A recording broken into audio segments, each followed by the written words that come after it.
Thank you so much for clicking on this video. I am Amanda the Beauty Pro, and I wanted to do something a little bit different with this video and talk about our hair, but in a different way. So the actual structure of your hair shaft, and mostly we're going to be talking about the cuticle. It is the outermost layer of our hair shaft, and this is my little general sketch of what our hair shaft or what each strand of hair looks like under a microscope. So those scaly little cells on the outside of the cuticle open and close. Now when they're closed, your hair feels smooth, and we're going to get into that a little bit later. But just so we are all on the same page, fine hair has the least amount of cuticle layers.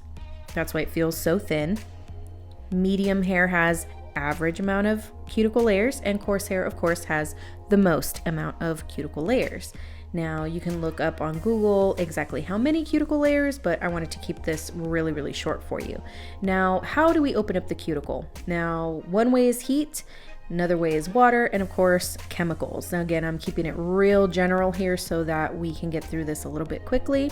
Now, we blow dry our hair, we curl our hair with curling irons, we smooth them with smoothing irons or straighteners, however you want to call them, and that changes the way that our hair looks, which is also known as formation. Now, sometimes we use formation and the word texture kind of interchangeably, but formation refers to how our hair looks. Is it straight? Is it wavy?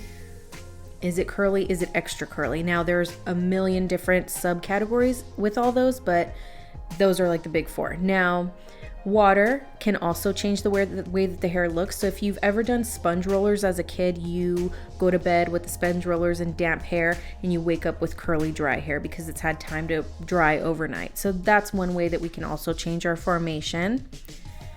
And of course, chemicals. We're going to talk about color and how that changes the hair. So there is an alkaline factor or an alkaline chemical that allows the color to actually penetrate down to the cuticle, or sometimes even into the cortex, and sometimes into the medulla, but that is another video for another day. So if we visualize the cuticle being open and those cells being open, then the color molecules can actually have a chance to penetrate and change the color of the hair. And of course you need developer for those colors. But we're going to move on to closing the cuticle. Now we want to use conditioner and rinse with cool water. We want to finish blow drying on a cool setting.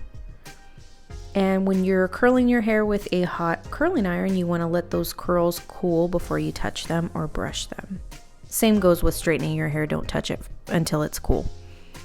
And that will help your hair, your cuticle actually stay closed. Now, what if my hair feels rough, like rough to the touch? Obviously, it could be a few things. The cuticle could be damaged.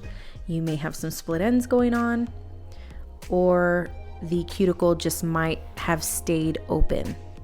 So the first thing we want to look at is if the cuticle is just still open, you need to, again, use that conditioner. You want to rinse with the cool water, or cold as you can take it. And there are also deep conditioning treatments that you can do to help that scenario as well. Now for split ends, a haircut is always best to get rid of them permanently, but split ends treatments do exist, and all they do is bond those split ends together temporarily.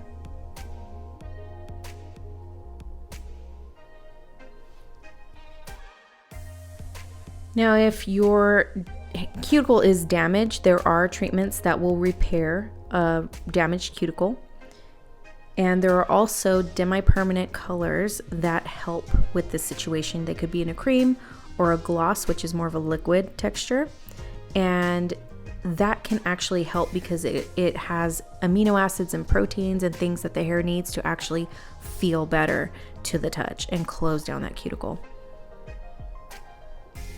Thanks again for watching. Please like this video, subscribe if you haven't already. It really means a lot to me, and I can't wait to see the channel grow a little bit more, and I'd love your feedback. So if you can leave a comment, let me know if you've had this experience or what worked for you, and hit the bell so that you get a notification every time I do upload a new video. Thank you so much. Have a great day, and I will see you in the next video.